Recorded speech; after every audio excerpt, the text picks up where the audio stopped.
Welcome on my channel KD प्रयास academy. और जैसे कि आप जान रहे हैं हमारे चैनल पे सीटेट की प्रिपरेशन की जाती है, जिसमें हम लोग एनसीईआरटी भी देख रहे हैं, साथ साथ प्रीवियस ईयर क्वेश्चंस भी देख रहे हैं। ठीक है, तो एनसीईआरटी प्रीवियस ईयर क्वेश्चंस आज ये है, सीडीपी का पेपर है ये आपको जो दिख रहा है। और इस पेपर में मैं बात करूँ तो ये पेपर है आपका 2023 अगस्त में जो पेपर हुआ था। इससे पहले 2024 का पेपर हम लोग देख चुके हैं, तो आप प्लेलिस्ट जाके प्रीवियस ईयर करके आपको हर सब्जेक्ट की अलग अलग मिल जाएगी। ठीक है, तो आप वो देख सकते हैं। दूसरी बात ये है कि आज हम लोग 10 क्वेश्चंस देख रहे हैं हम लोग, क्योंकि सीडीपी में आपको 30 क्वेश्चंस होते हैं। अभी सभी लोग अपने अपने जॉब पे भी कंसंट्रेट कर रहे हैं। जैसे ही पास आएगा पूरा 30 क्वेश्चंस के सेट भी आएंगे, और आप लोग भी मुझे बता सकते हैं कि कितने क्वेश्चंस के सेट लाने चाहिए। तो 10 क्वेश्चंस हम लोग देख रहे हैं। 10 तक देख लिया था 2023 का जो पेपर था, और 10 के आगे हम लोग 11 to 20 आज देख लेंगे। ठीक है, इसी तरीके से 2023 का पेपर कंप्लीट करेंगे। लेकिन आप लोग साथ साथ एनसीईआरटी पढ़ते रहिए, क्योंकि एनसीईआरटी से आपका कॉन्सेप्ट क्लियर होगा और जो पेपर बनेगा इसी तरीके के होगा। इसमें से क्वेश्चंस रिपीट भी होते हैं, इसलिए सीडीपी या हर सब्जेक्ट की प्रीवियस ईयर इम्पॉर्टेंट है। चलिए आज का क्वेश्चन नंबर 11 क्या कहता है उसको देख लेते हैं। तो क्वेश्चन नंबर 11, और ये क्वेश्चन हम लोगों ने देख लिया था। क्वेश्चन नंबर 10 देख लिया था। महारत क्वेश्चन नंबर 11 कहता है कि महारत यानी निपुणता, लक्ष्य और प्रदर्शन, लक्ष्य में क्या अंतर है। तो पहला ऑप्शन है यहाँ पे कि महारत लक्ष्य विफलता से बचने पर केंद्रित होते हैं, जबकि प्रदर्शन लक्ष्य जो होते हैं दूसरों से अनुमोदन और मान्यता प्राप्त करने पर केंद्रित होते हैं। सेकंड ऑप्शन कहता है कि महारत लक्ष्य जो होते हैं वो अपने कौशल और कार्य की समझ में सुधार करने पर केंद्रित होते हैं, जबकि जो प्रदर्शन लक्ष्य होता है वो उच्च ग्रेड जो है वो प्राप्त करने या बाहरी पुरस्कार प्राप्त करने पर केंद्रित होते हैं। ठीक है, थर्ड ऑप्शन है महारत लक्ष्य दूसरों से अनुमोदन प्राप्त करने पर केंद्रित होते हैं, जबकि प्रदर्शन लक्ष्य विफलता से बचने पर केंद्रित होते हैं। फोर्थ कहता है महारत लक्ष्य में दूसरों के साथ प्रतिस्पर्धा करने के लिए एक निश्चित स्तर के प्रदर्शन को प्राप्त करने पर ध्यान केंद्रित किया जाता है, जबकि प्रदर्शन लक्ष्य में खुद के कौशल और कार्य की समझ में सुधार करने पर ध्यान केंद्रित किया जाता है। देखिए, आप लोगों को एनसीईआरटी अगर पढ़नी है, सोशल की साइंस की तो चल रही है, अगर सोशल की एनसीईआरटी की क्लास लेनी है तो आप लोग मैसेज में कमेंट बॉक्स में ज़रूर बताइएगा, ताकि मैं एनसीईआरटी जल्दी स्टार्ट कर सकूं, क्योंकि एनसीईआरटी को फिनिश होने में टाइम लगता है। ठीक है, हर एक चैप्टर को पढ़ना है तो समय लगता है। और साइंस की जहाँ तक है एनसीईआरटी वो ऑलरेडी चल रही है, तो हम लोग क्लास 6 ही अभी देख रहे हैं, और थोड़ी स्पीड बढ़ाएंगे तो क्लास 6 जल्दी हो जाएगा।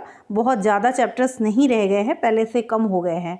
ठीक है, तो यहाँ पे जो देखिए महारत लक्ष्य और प्रदर्शन लक्ष्य में आपको यहाँ पे अगर कॉन्सेप्ट क्लियर होगा तो आपको आंसर समझ जाएंगे। जो महारत लक्ष्य होता है वो अपने कौशल और कार्य की समझ में सुधार पर केंद्रित होते हैं, जबकि जो प्रदर्शन लक्ष्य होता है वो उच्च ग्रेड प्राप्त करने या बाहरी पुरस्कार प्राप्त करने पर केंद्रित होते हैं। इसको आप नोट्स भी बना सकते हैं कि महारत लक्ष्य और प्रदर्शन लक्ष्य में क्या अंतर है।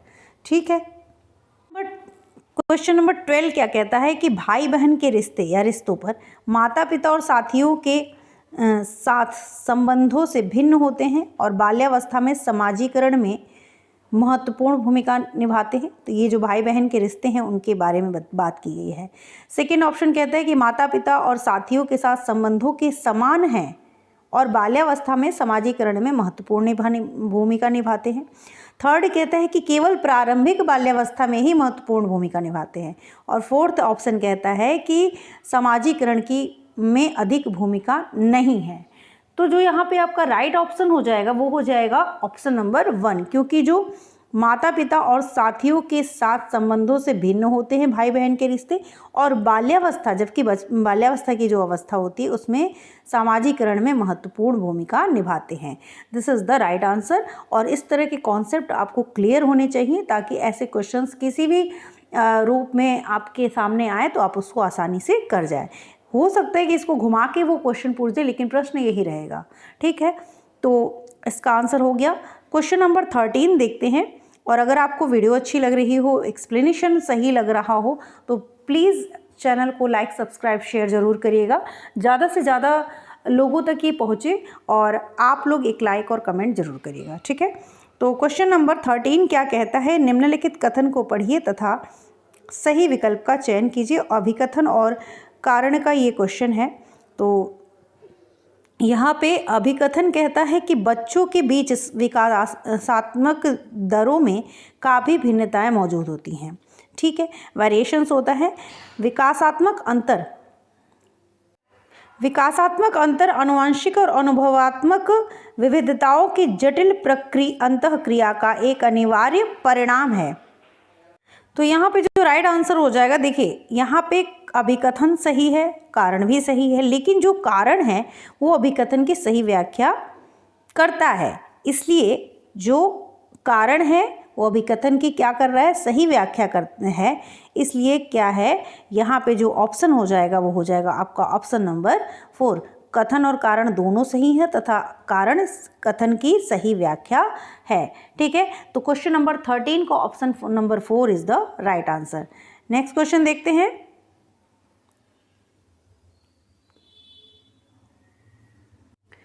क्वेश्चन नंबर 14 कहा गया है कि निम्नलिखित कथन में विकास के किस सिद्धांत को दर्शाया गया है। अब कथन को पढ़ते हैं।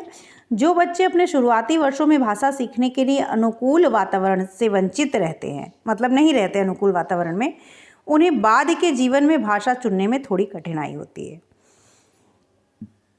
तो यहाँ पे किस सिद्धांत की बात की गई है। पहला ऑप्शन है भाषा का विकास पूरी तरह आनुवंशिकी पर निर्भर है। दूसरा है भाषा और अनुभूति जटिल रूप से परस्पर संबंधित है। थर्ड है विकास अव्यवस्थित और अप्रत्याशित होता है। फोर्थ है भाषा के विकास का एक संवेदनशील काल है, ठीक है। तो यहाँ पे जो राइट आंसर हो जाएगा हमारा वो हो जाएगा आपका ऑप्शन नंबर 4, यानी भाषा के विकास का एक संवेदनशील काल है, ठीक है। There is a sensitive period of language development. तो ये आपका क्वेश्चन नंबर 14 का ऑप्शन नंबर 4 जो है यहाँ पे राइट हो जाएगा। और नेक्स्ट देखते हैं क्वेश्चन नंबर 15 क्या कहता है। वह विद्यार्थी जो पठन वैकल्प से यानी डिस्लेक्सिया से जूझ रहे हैं को पढ़ना सिखाया जा सकता है। पहला ऑप्शन कहता है कि उन्हें कई विकर्षणों में अध्ययन करने के लिए प्रोत्साहित करें। अब विकर्षणों मतलब by encouraging them to study in multiple distraction, ठीक है। उच्च ग्रेड स्तर के पठन ग्रंथ प्रदान करके। थर्ड, सुधारात्मक पठन सुनिश्चित करने के लिए सख्त दंड के उपयोग के माध्यम से। देखिए दंड जहाँ आ जाए वो ऑप्शन आपका बिल्कुल गलत होता है, ये तो कन्फर्म है। प्रणालीगत ध्वन्यात्मक प्रशिक्षण के माध्यम से। अब यहाँ पे डिस्लेक्सिया की बात की गई है पढ़ने की, तो यहाँ पे जो ऑप्शन नंबर 4 है यानी फोनोलॉजिकल ट्रेनिंग देनी होगी। और यहाँ पे थ्रू सिस्टमेटिक फोनोलॉजिकल ट्रेनिंग, ये यहाँ पे आप जो पठन वैकल्प से जुड़ रहे हैं उनको पढ़ना सिखाया जा सकता है। तो हम ऑप्शन नंबर 4 की ओर जाएंगे और यहाँ पे ऑप्शन नंबर 4 हमारा राइट हो जाएगा, ठीक है। तो ये क्वेश्चन आप लोग नोट भी कर सकते हैं, 1 लाइनर के फॉर्म में आप खुद नोट कर सकते हैं, नहीं तो जब आपके पेपर पास में आ जाएंगे तो मैं 1 लाइनर के फॉर्म में आपको प्रीवियस ईयर सेट भी प्रोवाइड करा दूंगी, ठीक है। नेक्स्ट पढ़ते हैं क्वेश्चन नंबर 16 क्या कहता है। ऐसा यहाँ पे गाड़ी आती जाती है इसलिए मुझे थोड़ा देर पॉज करना पड़ता है क्योंकि गाड़ियों की आवाज़ भी बीच में बहुत ज़्यादा आती है, तो थोड़ा सा पॉज कर देती हूँ। बोध आधारित शिक्षण का अंतर्निहित सिद्धांत यह विश्वास है कि शिक्षार्थियों की क्षमताएं और आवश्यकताएं विविध है, जिन्हें मानक निर्देशों पर ध्यान केंद्रित किए बिना पूरा नहीं किया जा सकता। सेकेंड ऑप्शन करता है कि शिक्षार्थी निष्क्रिय प्राप्त करता है और शिक्षक के पास सही ज्ञान है। थर्ड कहता है कि ऐसा करने के लिए कि सुविधाजनक वातावरण प्रदान किए जाने पर शिक्षार्थी ज्ञान का निर्माण कर सकते हैं। फोर्थ ऑप्शन कहता है कि शिक्षार्थी कम जानते हैं और शिक्षण में विद्यार्थियों के लिए तथ्यों का प्रसारण शामिल है। तो यहाँ पे underlying principles of understanding based teaching is the belief, क्या बिलीव करता है बोध आधारित जो शिक्षण है वो ये बिलीव करता है कि जो आपका ऐसा करने के लिए एक सुविधाजनक वातावरण प्रदान किया जाए प्रदान किए जाने पर शिक्षार्थी ज्ञान का निर्माण कर सकते हैं। देखिए, शिक्षार्थी को कभी भी आप जहाँ पे निगेटिव उसके बारे में बात की गई हो कि शिक्षार्थी कम जानते हैं, ये निष्क्रिय है, तो वो ऑप्शन आपका सही नहीं हो सकता है। ठीक है, तो सही तब होगा जब नहीं पूछा गया हो। बच्चों के बारे में कभी भी आप एक तरीके से विद्यार्थी को आप कहीं भी उनके बारे में अगर निगेटिव दिया हो तो आप उस ऑप्शन को कभी भी सेलेक्ट मत करिएगा। तो यहाँ पे ऐसा करने के लिए तो ऑप्शन नंबर जो 3 है वो शिक्षार्थी ज्ञान का निर्माण कर सकते हैं।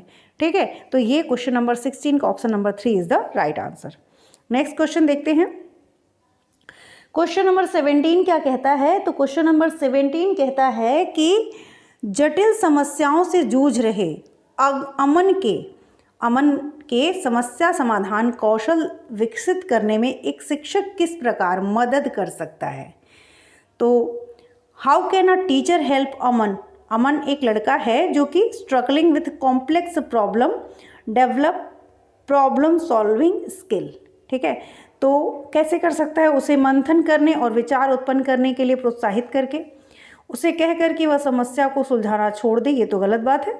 उसे प्रयोग करने और जोखिम लेने से हतोत्साहित करके, बच्चों को कभी हतोत्साहित नहीं करना चाहिए। उससे उत्तर प्रदान करके, जब आप ही उत्तर प्रदान कर देंगे तो वो क्या करेगा, वो कैसे सीखेगा? इसलिए जो हमारा ऑप्शन नंबर 1 है यहाँ पे वो हमारा करेक्ट हो जाएगा और वो है हमारा ऑप्शन नंबर 1, जिसमें ये कहा गया है कि उसे मंथन करने यानी उसको इंकरेज करना है him to brainstorm and generate ideas, कि वो कोशिश करे अपनी समस्या को सुलझाने की, उसे मंथन करने और विचार उत्पन्न करने के लिए हमको प्रोत्साहित करना है।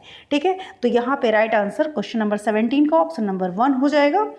नेक्स्ट क्वेश्चन देखते हैं। अगर आपको अच्छी लग रही है वीडियो, प्लीज़ लाइक ज़रूर किया करिए।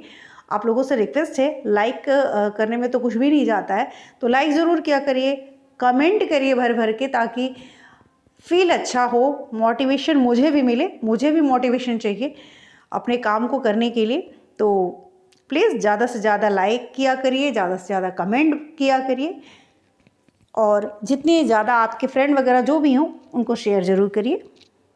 माध्यमिक कक्षाओं में अधिगम के लिए एक अनुकूल कक्षा का वातावरण डैश पर केंद्रित होता है। किस पे? पहला ऑप्शन कहता है कि सजा और शर्मिंदगी के डर पर। दूसरा है सहकारी अधिगम, जिसे हम कोऑपरेटिव लर्निंग कहते हैं। थर्ड कहता है कॉम्पिटेटिव लोकाचार, मतलब प्रतिस्पर्धी लोकाचार, आधा इंग्लिश आधा हिंदी बोल दिया। कॉम्पिटेटिव इथोस यानी प्रतिस्पर्धी लोकाचार। फोर्थ है अनुबंधन और पुनर्बलन। तो यहाँ पे माध्यमिक कक्षाओं की बात की गई है, और जो है माध्यमिक कक्षाओं में अधिगम के लिए अनुकूल कक्षा का वातावरण जो है कोऑपरेटिव लर्निंग यानी सहकारी अधिगम पर केंद्रित होता है। ठीक है, 1 लाइनर के फॉर्म में आप नोट्स की तरह नोट्स कर सकते हैं इसको। क्वेश्चन नंबर 19 और आज हम लोग 20 तक करेंगे। तो लेव वाइगोत्स्की का क्वेश्चन आ गया। लेव वाइगोत्स्की का मानना था कि विकास जो है प्रकृति में असंतत है। ठीक है, यानी discontinuous in nature. Second option आनुवंशिक प्रोग्रामिंग का खुलासा है। थर्ड कहता है कि सीधे परिपक्वता के परिणाम से होता है, और फोर्थ कहता है कि सीधे सामाजिक संपर्क के परिणाम से होता है। तो जो यहाँ पे राइट आंसर हो जाएगा वो हो जाएगा हमारा ऑप्शन नंबर 4, यानी सीधे सामाजिक संपर्क के परिणाम से होता है। विकास जो है वो सीधे सामाजिक संपर्क के परिणाम से होता है। ये किसका मानना था? लेव वाइगोत्स्की जी का मानना था। 1 लाइनर में आप इसको नोट कर लीजिए, ताकि इनकी परिभाषा कभी भी आए इस तरीके की तो आप उसको आराम से कर सकें। ठीक है, नेक्स्ट क्वेश्चन, आज का लास्ट क्वेश्चन 20, क्वेश्चन नंबर 20 करते हैं। लेकिन इससे पहले आप लोगों से रिक्वेस्ट है, चैनल पे अगर पहली बार ये वीडियो देखें, मेरे चैनल पे इससे जुड़े हैं तो उसको जुड़े ही रहिए, और प्लीज़ सब्सक्राइब कर लीजिएगा, ताकि आपको जब भी कोई मैं वीडियो करूं तो आपको मिल जाए, अपडेट हो जाए और यहाँ पे नोटिफिकेशन मिल जाए। साथ साथ लाइक शेयर ज़रूर करिएगा, कमेंट करके ज़रूर बताइए कि कैसी आपको वीडियो लग रही है, या NCERT क्लासेस क्या सोशल के स्टार्ट करनी चाहिए या नहीं। ठीक है, तो अभी टाइम है, आराम से कर सकते हैं। NCERT कर भी लेंगे और स्टार्ट भी कर लेंगे, और हम फिनिश भी कर लेंगे। 6, 7, 8 तीनों पढ़ना है। थोड़े से टॉपिक हमें 9 के पढ़ने होंगे। तो साइंस की चल रही है, जिसको भी साइंस की करनी हो वो कर सकता है। क्वेश्चन नंबर 20 कहता है पियाजे से, देखिए ऊपर वाइगोत्स्की थे, नीचे पियाजे जी आ गए हैं। तो पियाजे के अनुसार गुणात्मक रूप से 4 विभिन्न अवस्थाएं। पहला ऑप्शन कहता है कि दुनिया की विभिन्न संस्कृतियों में व्यापक रूप से भिन्न होती हैं। सेकंड, उदाहरण देकर समझाती है कि बच्चों का मन लघु वयस्क मन होता है। थर्ड, बच्चों के जेनरेटिव कोड पर निर्भर करती है। फोर्थ, बच्चों के विकास के सार्वभौमिक पैटर्नों का प्रतिनिधित्व करती है। तो यहाँ पे जो राइट आंसर हो जाएगा वो हो जाएगा हमारा ऑप्शन नंबर 4, यानी बच्चों के विकास के सार्वभौमिक पैटर्नों का प्रतिनिधित्व करती है। ठीक है, represent universal pattern of development of children. ठीक है, तो यहाँ पियाजे के अनुसार गुणात्मक रूप से 4 विभिन्न अवस्थाएं जो हैं वो बच्चों के विकास के सार्वभौमिक पैटर्नों का प्रतिनिधित्व करती हैं। और आज के ये 10 क्वेश्चंस हो गए। 10 क्वेश्चंस हम लोग कल देखेंगे और साइंस की एनसीईआरटी भी आपकी आज शाम तक आपको वो भी वीडियो मिल जाएगी। जो कुछ चैप्टर नंबर हम लोग उसमें 1/3 हो चुका है और हम लोग 4th देखेंगे। ठीक है, तो न्यू एनसीईआरटी से चैप्टर नंबर 4 जो है वो देखेंगे और ऐसे ही करते करते हमारे एनसीईआरटी के पूरे कॉन्सेप्ट एक बार पढ़ लेंगे ना, तो वो फिर उसको किसी भी रूप में पूछा जाएगा तो हम लोग आराम से कर पाएंगे। ठीक है, तो चलिए मिलते हैं नेक्स्ट वीडियो में, तब तक के लिए थैंक यू।